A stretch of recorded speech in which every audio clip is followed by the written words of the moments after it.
Breaking news చూస్తున్నాం. తెలుగు రాష్ట్రాల్లో పలుచోట్ల స్వల్ప భూకంపనలు వచ్చాయి. కొన్ని సెకండ్ల పాటు భూమి కంపించింది. దీంతో ప్రజలు భయాందోళనకు గురయ్యారు. ఇళ్లు, అపార్ట్మెంట్ల నుంచి బయటకు పరుగులు తీశారు. ప్రకంపనల తీవ్రత రెక్టర్ స్కేల్పై 5.3గా నమోదైంది. తెలంగాణలో హైదరాబాద్ నగరంలోని పలు ప్రాంతాలతో పాటు ఉమ్మడి ఖమ్మం, రంగారెడ్డి, వరంగల్ జిల్లాల పరిధిలో ప్రకంపనలు వచ్చాయి. హైదరాబాద్ నగర పరిధిలోని వనస్థలిపురం, హయత్ నగర్తో పాటు రంగారెడ్డి జిల్లాలోని అబ్దుల్లాపూర్మేట్ పరిసర ప్రాంతాల్లో భూమి కంపించింది. ఉమ్మడి ఖమ్మం జిల్లాలోని కొత్తగూడెం, మణుగూరు, భద్రాచలం, చర్ల, చింతకాని, నాగలవంచ ప్రాంతాల్లో ప్రకంపనలు వచ్చాయి. ఉమ్మడి ఖమ్మం జిల్లాలో సుమారు 3 సెకన్ల పాటు ప్రకంపనలు వచ్చినట్లు స్థానికులు తెలిపారు. ఏపీలోని విజయవాడ, విశాఖపట్నం, జగ్గైపేట సహా పలు ప్రాంతాల్లో భూమి కంపించింది.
తెలుగు రాష్ట్రాల్లో పలుచోట్ల స్వల్ప ప్రకంపనలు వచ్చాయి. కొన్ని సెకండ్ల పాటు భూమి కంపించింది.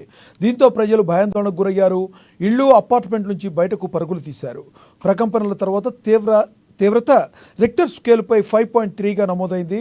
తెలంగాణలో హైదరాబాద్ నగరంలోని పలు ప్రాంతాలతో పాటు ఉమ్మడి ఖమ్మం, రంగారెడ్డి, వరంగల్ జిల్లాలో పరిధిలో ప్రకంపనలు వచ్చాయి. ఇక ఇదే విషయానికి సంబంధించి మరింత సమాచారాన్ని మా ప్రతినిధి చంద్రశేఖర్ అందిస్తారు. చంద్రశేఖర్, చెప్పండి, అక్కడ పరిస్థితి ఎలా ఉంది?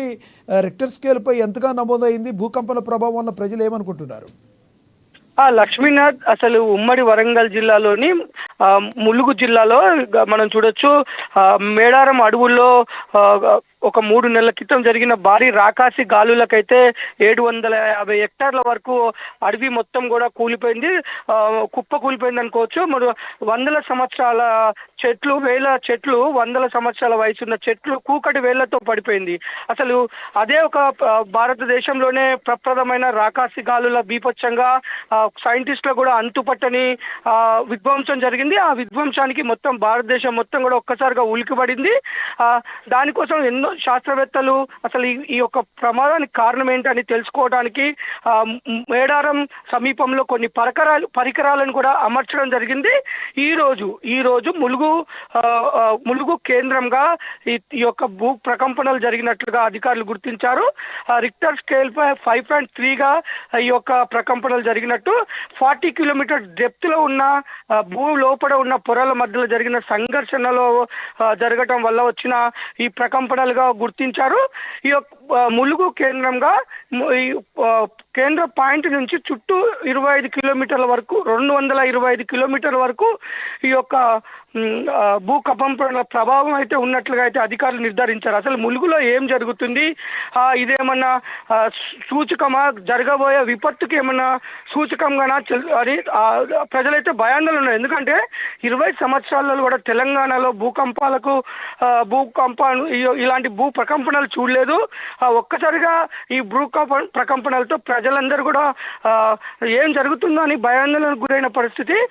ఇళ్లలో ఉన్న ప్రజలందరూ కూడా ఒక్కసారిగా ప్రజలందరూ బయటికి రావటం, బిక్కుమంటూ ప్రాణ భయంతో అయితే బయటకు వచ్చిన పరిస్థితి. ఎక్కడ చూసినా కానీ ఇదే చర్చ జరుగుతుంది. ఉమ్మడి జిల్లా వ్యాప్తంగా మొత్తం అన్ని గ్రామాలలో కూడా దరిదాపు 7:27 తర్వాత స్వల్పంగా ఇటు కొన్ని ప్లేస్లలో 3 సెకండ్లు 4 సెకండ్లు జరిగింది. కొన్ని ప్లేస్లో 30 సెకండ్ల వరకు కూడా స్వల్పంగా భూకంపం అయితే సంభవించింది. ఎందుకంటే ఈ ప్రకంపనల తీవ్రత కొద్ది సమయం ఉండటం వల్ల పెద్దగా ప్రాణ నష్టం కానీ ఆస్తి నష్టం కానీ జరగలేదు.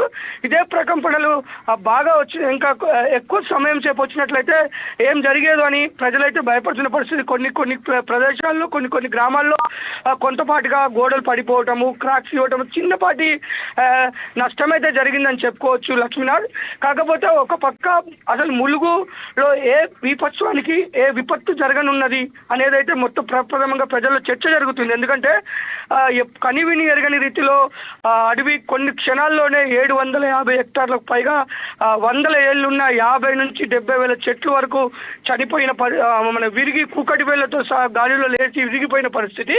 ఈరోజు భూకంపం మొత్తం కేంద్రం ములుగు కేంద్రంగా చూపెట్టడంతో ప్రజలంతా అయితే ఉత్కంఠంగా చూస్తున్నారు.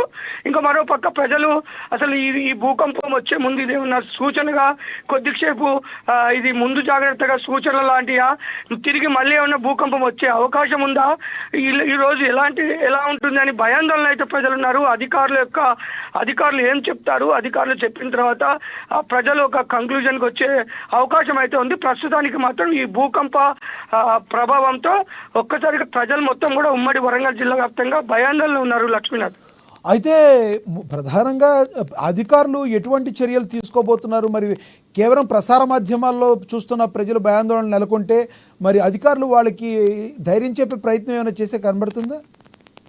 ఇప్పటికే అధికారులు అయితే ఒక పక్క సోషల్ మీడియా ప్లాట్ఫామ్లలో అయితే భూకంపము వచ్చినప్పుడు తీసుకోవాల్సిన జాగ్రత్తలు, ఎలాంటి జాగ్రత్తలు తీసుకోవాలి, అధికారులు చెప్పేదాన్ని బట్టి ప్రజలు ఒక నిర్ణయానికి రావచ్చు. కాబట్టి ప్రస్తుతం అయితే ప్రజలైతే ఇంట్లో ఉండాలంటేనే భయంతో ఉన్నారు. ముఖ్యంగా ఈరోజు రాత్రి మరి అధికారులు చెప్పిన దాని ప్రకారం ఈరోజు అధికారుల నుంచి ఒక అభయం వస్తే తప్పించి ఈరోజు రాత్రి చాలా మంది ఇళ్లలో కూడా నిద్రపోవద్దు, మనం నిద్రలో ఉన్నప్పుడు ఏమైనా జరిగితే మన ప్రాణాలు రక్షించుకోలేమనే ఒక ప్రచారం అయితే ప్రజల్లో జరుగుతుంది లక్ష్మీనాథ్. Thank you Chandrasekhar.